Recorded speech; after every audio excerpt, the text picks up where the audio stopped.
Jai Hind, this is Brigadier Hemant Mahajan. I welcome you to the 15th episode of Security Scan. What we are going to do today is carry out a review of important activities that took place at the level of world and at our level and analyze its impact on India's national security. The first important activity was on 27th of October, we celebrated what is called as the Infantry Day. Indian Army celebrates Infantry Day on 27th of October because that was for the first time Indian Army was told to land in Kashmir on the Srinagar airfield, which was being invaded by Pakistani army with the help of tribals and Pathans. And if Indian army had not come there, the army of the ruler at that point of time was not capable of dealing with the Pakistani army. So therefore, Indian army landed there, and Sikh battalion landed there. Thereafter, they recaptured the Srinagar airfield, and after that, they drove the tribals and the Pakistani army out of most of the part of Jammu and Kashmir. In fact, they had almost reached up to Muzaffarabad when they were asked to stop. This brave act of Indian Army ensured that the state of Jammu and Kashmir came to India and Pakistan's aim of capturing it was nullified. So therefore, this day is celebrated as the Infantry Day, and infantry is the ultimate arm which is responsible for the security of the country. It is approximately 40% of the Indian Army, and it has suffered maximum casualties. It has taken part in all the conventional wars that have taken place in the country: 1947 war, 1962 war, 1965 war, 1971 war, the Kargil war. In addition to this, it has defended the country against terrorism when it was in peak in Punjab during the Khalistani Terrorism Day. It has taken part also in Jammu and Kashmir and almost broken the back of terrorism there. It has taken part in various insurgencies that were prevalent in the northeast, and even that now is at the lowest end. And therefore, it has defended India on various internal and external security situations. One would remember that on 26/11 attack, when 10 terrorists landed up in Bombay on 26/11, it was the National Security Guard, the 51 and the 52 Special Actions Group, which killed 8 terrorists. They were all infantrymen. One would remember that people who won award was Major Sandeep Unnikrishnan of 7 Bihar and Havaldar Gajendra Singh Para Commando. In addition to this, I am sure we all remember those brave people in Kargil. Captain Vikram Batra was decorated with Paramvir Chakra. Then in the 1971 war, it was Havaldar Abdul Hamid. In the 71 war, it was also Major Hoshiar Singh of the Grenadiers, who was also my company commander when I was a cadet in the Indian Military Academy, Dehradun. Then in 1962, we had heroes like Major Dhan Singh Thapa, who was awarded the Paramvir Chakra. In 1947, we had Major Somnath Sharma, who had won the first Paramvir Chakra. They were all infantrymen, and the country they have won maximum number of gallantry awards and have maximum number of disabled soldiers having received grievous injuries while defending the nation. So the nation must salute these brave infantrymen who are protecting the country 24 by 7. The next issue is with regard to the development of drones. India has issued the fourth list of products that will be manufactured in India, and in that, the Army has asked for high altitude and long durance drone. The domestic production of such drone now is a necessity, and the importance of drone as a weapon was highlighted in the Armenia-Azerbaijan war.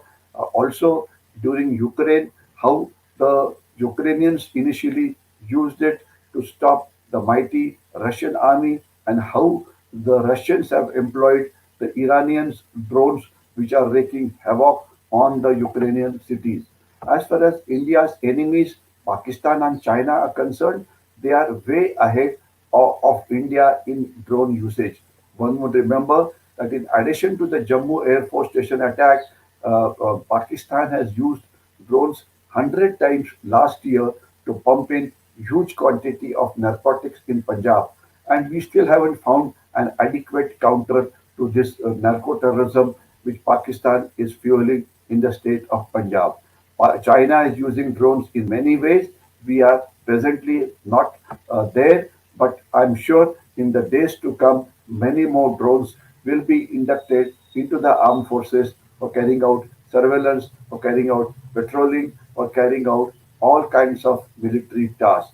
The Indian Army is also inducting what is called as kamikaze drones, who will be used in emergency.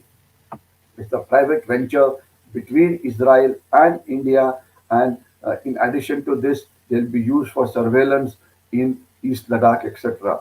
The Indian private players are also getting into the drone development in a big way, and which should help us to create an indigenous UAV ecosystem. So the drone policy is helping, but we have to move fast in case we want to catch up with China. The next issue is with regard to the economic security. One would remember that the faceless transactions that we do as far as income tax is concerned has been a revolution, and corruption in the tax department, which used to be a major cause of concern for every taxpayer, is now stopped but because of the faceless assessment, and it has also reduced the instances of harassment, and it has also shown that the tax compliances have increased. As far as the internal taxation is concerned, the non-resident Indians still get have to have a tax clearance from the department, and also for the sale of properties, etc. The procedure is cumbersome. We need to have that also faceless. Uh, However, there is one system where there's a problem where a face-to-face contact is taking place. That is the GST. The GST proceedings making them faceless will be a quite a challenge, but this has to be done. This will ensure that the corruption there also will reduce drastically. The next issue is of the environmental security of the national capital region. Stubble burning in Punjab has increased this time, and it is much more than last year, which simply means that the deaths due to pollution will increase. The Delhi government had banned the sale of bursting of crackers, etc. This decision was supported by the Supreme Court, but Delhi government could not implement it, and the quality of Delhi continued to be very, very poor. This is a season of breathing ailment. It has started, and the most of the blame for this pollution is because of stubble burning in the neighboring states of not only Punjab but some parts of Haryana and also UP, where stubble burning is common. The farmers are just not willing to listen to the government. They need to be disciplined because it is causing havoc as far as the health of Delhi people is concerned. The Aam Aadmi Party, which is ruling in Punjab as well as in Delhi, was only talking, but they have not been able to stop this issue of stubble burning because of farmers' obstinacy. The next issue pertains to India's energy security. One is aware that 85% of our crude is imported from outside, and the good news is that India's oil imports in the Middle East has fallen down to a 19-month low, and Russia is sending us many more, much more crude than it was earlier. Iraq remains our top supplier, and Russia has now overtaken Saudi Arabia as number two supplier of crude. Now, the India's imports from Middle East is fallen by 16%, and from Russia it is increased by 4%. So, as far as the total share is concerned, the Middle East share is decreased to 56% from 59%. It is good for our security simply because depending on one source of supply is not good. We have to ensure that we get supplies from all over so that should there be an unrest in one part of the country, it does not affect India's energy security. Now we are getting crude from Kazakhstan, Russia, Azerbaijan, etc. And today India has emerged as Russia's second biggest oil buyer after China. This was because of discounted prices. The discounted prices has ensured that we are able to hold our fuel prices steady, and also the government has imposed on the refineries as to what is called as the windfall tax. This windfall tax, which was running in thousands of crores, government has taken them away from the refineries, and this is ensured that the fuel prices in India did not increase as they are increasing in the rest of the world. So therefore, Russia's crude oil supply has helped to definitely have make us stabilize our oil prices and ensure our energy security. Now, next issue pertains to Make in India or Making for World in India. India has entered a market of transporter of the telecom satellites. Indian ISRO, or which is called as Indian Space Research Organization, carried out a launch of heaviest rocket in use in of what is the launcher is called as GSLV Mark III or LMV Mark III with a payload of 36 satellites, and this way it has been able to rapidly increase its share in the launch of commercial satellites. The payload delivered to a company which offers global telecommunications connectivity has 648 satellites, and the second batch of satellites is going to be launched shortly. The ISRO is speeding up the production of launchers in anticipation of a swelling order book, and we are lucky that this time the other people are not able to keep up with the speed with which we are launching our satellites. So India has entered a market of transporter of low Earth orbit telecom satellites, and as we roll out our 5G services, the satellites are going to get more and more important.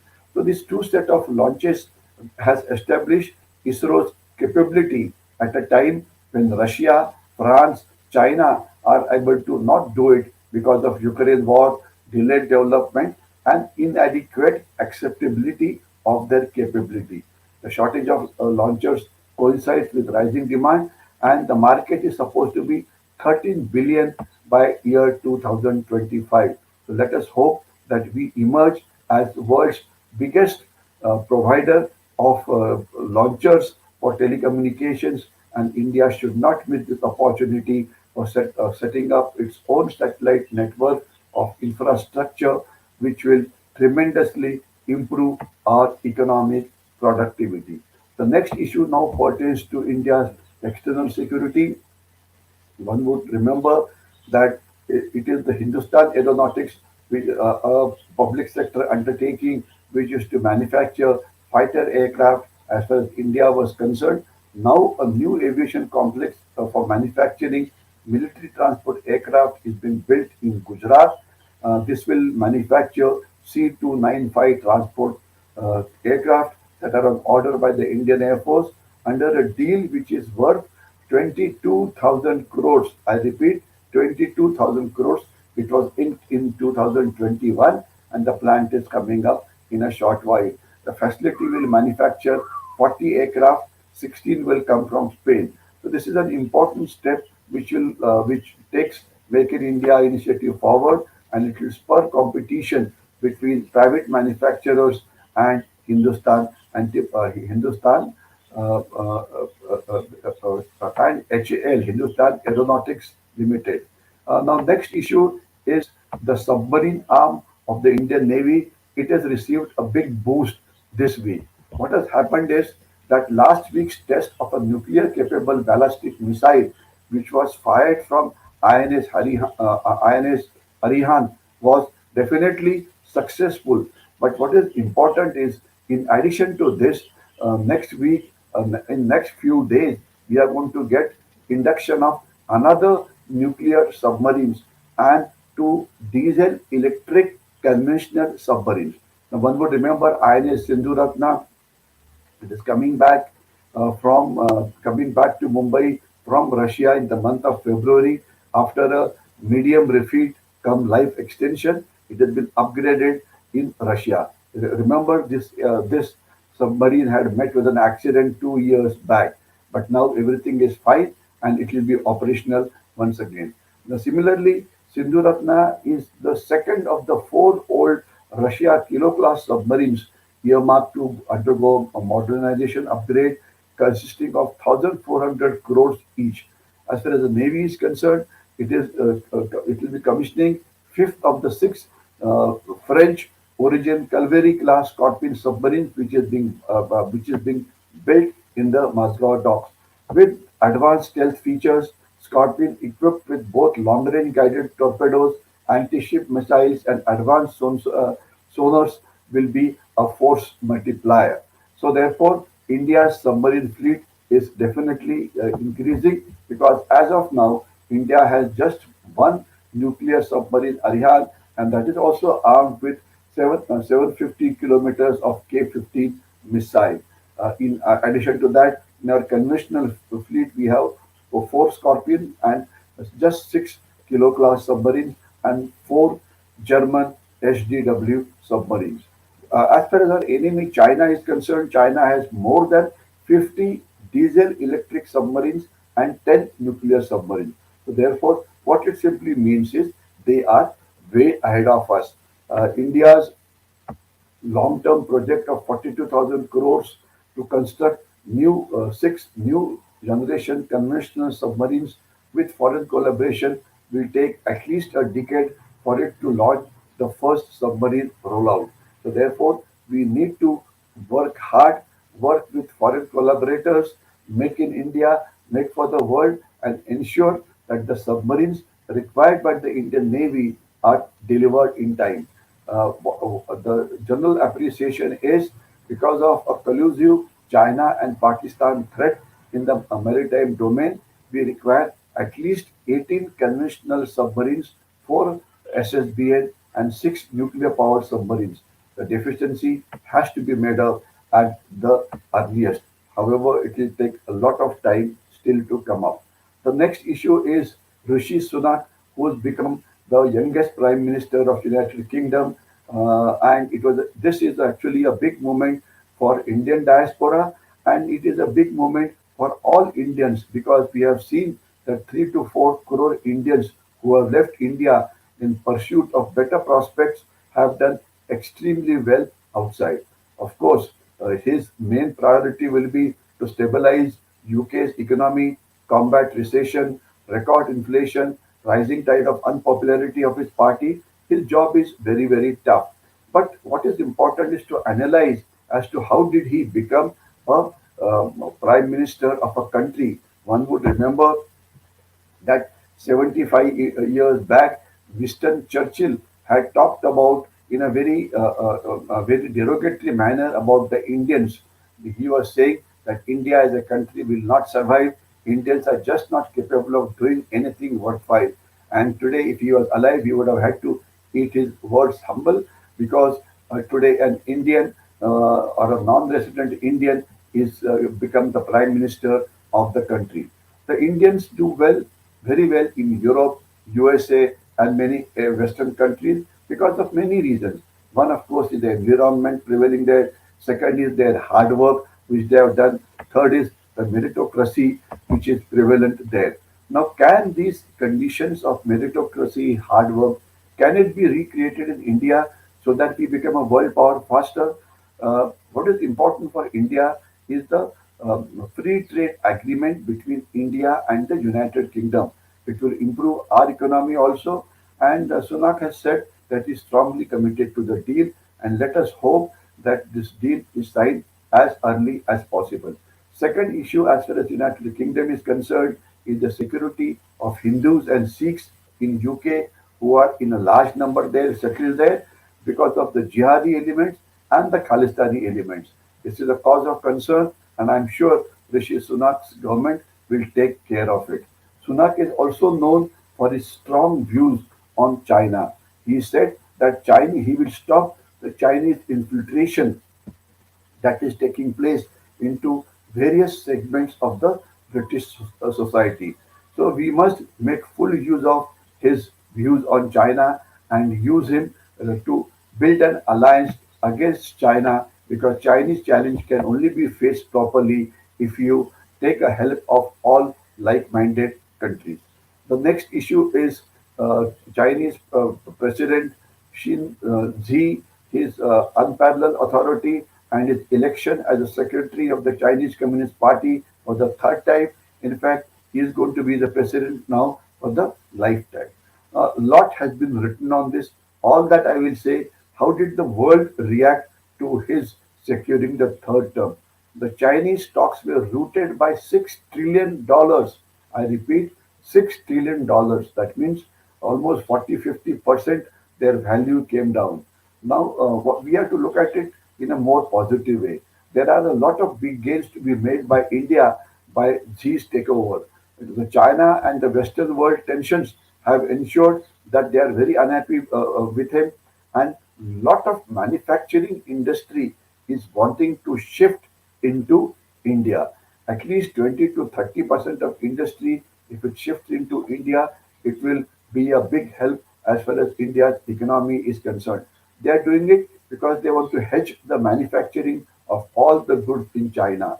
So therefore, we must make full use of it and ensure that maximum industry comes to India from China.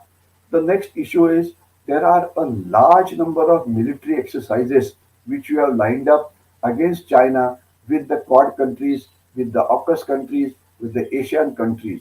Now, which are these? Firstly, there's the exercise Malabar, which is a quadrilateral naval war game of Japan. Then there are infantry exercises with Australia, and then there are exercises with three Asian countries.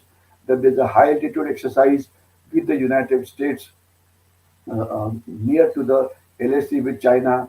Warships, submarines, fighter aircraft, helicopters will all be deployed by India, USA, Japan, Australia in the Sea of Japan. Now, this will be a big message that we can get together to confront China if required in the South China Sea. Now, next issue is the sustained deployment and exercises are viewed in view of increasing Chinese naval presence in the Indian Ocean region. And we are taking help of the Quad countries, the AUKUS countries, and the trilateral pact between USA, UK, and Australia. So these are important policy components to counter China's expanding footprint into the Indo-Pacific Ocean. Then we have exercise Yuddha Abhyas between India and USA, which will take place in Uttarakhand, just near to the LAC. Then we have exercise Vajra which will take place in Himachal Pradesh. And then there's the heliport exercise.